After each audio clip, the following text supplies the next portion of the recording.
नमस्कार जय हिंद दोस्तों, स्वागत है एक बार फिर से आपका आप यूट्यूब चैनल स्टडी नीड्स पर। दोस्तों, जैसा कि आप जानते हैं कि स्टडी नीड्स एकमात्र ऐसा प्लेटफॉर्म जहां पर आप तक सही अपडेट सही समय पर ही दी जाती है और वही अपडेट्स आप तक लेके आई जाती है जो पूरी तरह से प्रमाणिक तथ्यों पर हो। इसलिए लगातार आप बने रहे हमारे साथ। दोस्तों, आप संबंधित लोक शिक्षण संचालय की ओर से एक महत्वपूर्ण आदेश जारी किए गए हैं और जिसके संबंध में महत्वपूर्ण रूप से वीडियो लेके आए हैं।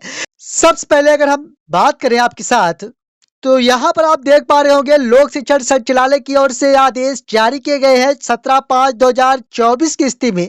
और मैं आपको बता दूं कि समस्त संयुक्त संचालक लोक शिक्षण मध्य प्रदेश, समस्त जिला शिक्षा अधिकारी मध्य प्रदेश के लिए महत्वपूर्ण रूप से आदेश जारी किए गए हैं और जिस पर दिनांक 20 से 22 मई 2024 तक आयोजित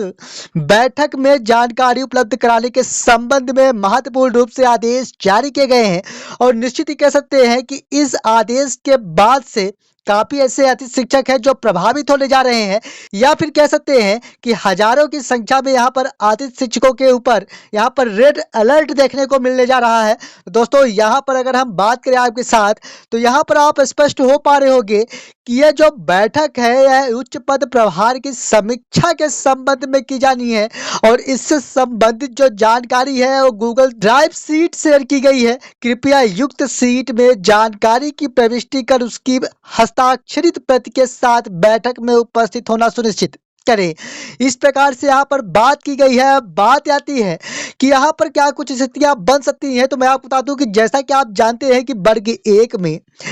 उच्च पद प्रभार से काफी ऐसे शिक्षक हैं जो आने वाले हैं। कहने का तात्पर्य यह है कि माध्यमिक शिक्षक से उच्च माध्यमिक शिक्षक के लिए यहाँ पर उच्च पद प्रभार दिया जाना है। साथ ही में वर्ग 2 यानी प्राथमिक शिक्षक से माध्यमिक शिक्षकों के लिए भी दिया जाना है। लेकिन सबसे पहले अगर हम बात करें आपके साथ वर्ग 1 के बारे में, तो यहाँ पर वर्ग 1 में जो उच्च पद प्रभार दिया जाना है वह काफी अधिक संख्या में दिया जाना है, या फिर कहें कि जितने भी उच्च पद प्रभार हैं अभी तक नहीं दिए गए हैं और वर्ग 1 में काफी अधिक संख्या में यहाँ पर उच्च पद प्रभार का कार्य किया जाना है। जबकि वर्ग 2 के बारे में बात करूं तो वर्ग 2 में उच्च पद प्रभार का कार्य लगभग पूरा कर लिया गया है।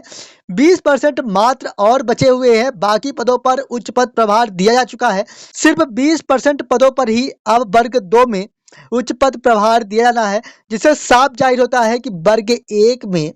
जितने भी अतिथि शिक्षक कार्य कर रहे हैं उन सभी के लिए यहाँ पर काफी बड़ी स्थितियां, या फिर कहें कि यहाँ पर रेड अलर्ट दिखाई दे रहा है उच्च पद प्रभार से। हालांकि नए शैक्षणिक सत्र के साथ भर्ती प्रक्रिया में कुछ संशोधन दिखाई दे रहा है, लेकिन अभी संभावित कह सकते हैं, क्योंकि जैसा कि आप जानते हैं कि उच्च पद प्रभार दिया जाएगा और इसके बाद समीक्षाएं पदों को लेकर की जाएगी और जितने पद रहेंगे उसी के आधार पर भर्ती प्रक्रिया संपन्न की जानी है अतिथि शिक्षकों की। तो निश्चित ही कह सकते हैं कि यहाँ पर उच्च पद प्रभार भी दिया जाना है, तो दूसरी तरफ अतिथि शिक्षक भर्ती प्रक्रिया में कुछ बदलाव भी किया जाना है, क्योंकि अगर बदलाव नहीं किया जाता तो यहाँ पर वर्ग 1 में जितने भी अतिथि शिक्षक कार्यरत थे उन सभी का काफी बड़ा नुकसान होता हुआ दिखाई दे रहा है, या फिर कहें कि एक ही झटके में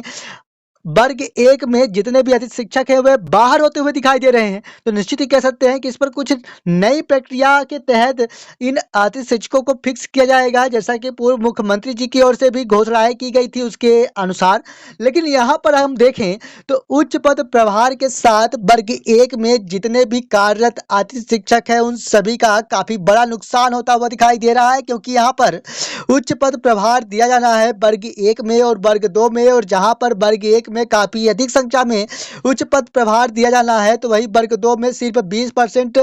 शेष पदों पर ही उच्च पद प्रभार दिया जाना है। शेष 80 पदों पर हम कहें तो लगभग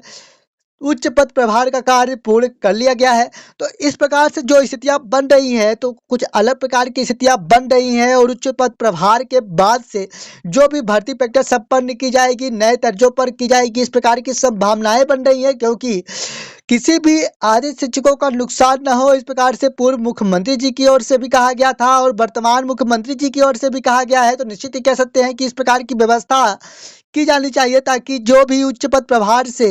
अतिथि शिक्षक यहाँ पर प्रभावित होंगे उनके लिए नई व्यवस्था, नए पद या फिर कहें कि नए स्कूलें आवंटित तो हो सकें, कुछ इस प्रकार की व्यवस्थाएं की जानी चाहिए। अन्यथा की स्थिति पर यहाँ पर काफी बड़ी संख्या में अतिथि शिक्षकों का नुकसान होता हुआ दिखाई दे रहा है। तो यहाँ पर आपसे संबंधित यही महत्वपूर्ण अपडेट्स थी जो हम आपके साथ साझा किए। निश्चित ही कह सकते हैं कि यहाँ पर 20 से 22 मई तक यह प्रक्रिया या फिर कहें कि इसकी समीक्षाएं कर ली जाएंगी और इसके बाद 1 जून से उच्च पद प्रभार के लिए जो प्रक्रियाएं हैं वह प्रारंभ करा दी जाएंगी। यानी इसके लिए आदेश जारी किए जाने की संभावनाएं बन रही है, क्योंकि 1 जून से नए शैक्षणिक सत्र के साथ स्कूलें संचालित की जानी है। तो निश्चित ही कह सकते हैं कि इस प्रकार की व्यवस्थाएं देखने को मिल जाएंगी। आगामी आप संबंधित कोई भी अपडेट्स मिलने पर सही अपडेट के साथ ही लेके आते रहेंगे। इसलिए निवेदन के साथ कि सही अपडेट्स पाते रहने के लिए आज ही चैनल को सब्सक्राइब जरूर करें। मिलेंगे आप संबंधित एक और नई वीडियो के साथ, लेकिन अगर आपको कोई कीमती सुझाव है तो कमेंट बॉक्स में जरूर बताइए।